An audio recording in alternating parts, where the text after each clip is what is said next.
صحیفه آرزوی زندگی برای آرزو کردن دلماندگان. او غمخوار، او دلسوز، او مهربان، او یگانه نفر است که با عوض خوبی‌هایش چیزی نمی‌خواهد. او شخصی هست که با شنیدن نامش خاطر ما جمع می‌گردد. او تا وقتی هست در ما غمی نیست. تا آن دمی که او را داریم ما جوانیم. او مادر است، مادر است و مادر. مادرها را قدر کنید و گرامی دارید.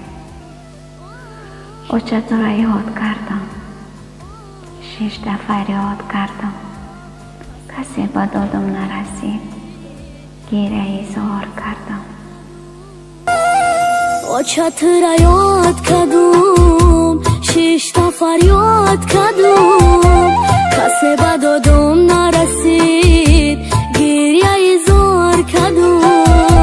او چطور یاد کردم، 6 دفعه یاد کردم، کسی به دادم نرسید، گیره ایزار کردم.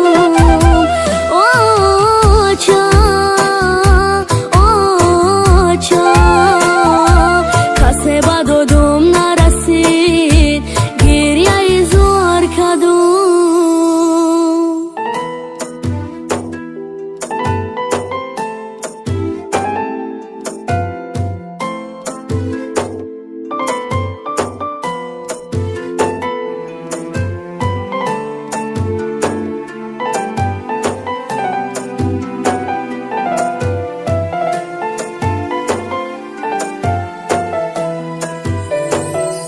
او چه کدوم غم بگم، دلی پر درد نبگم، این غمی به آچگی من نمیدانم کی را بگم.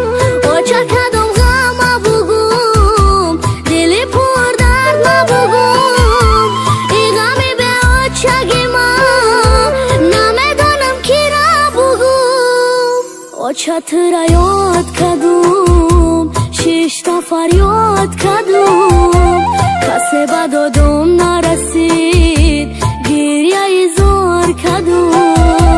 او چطور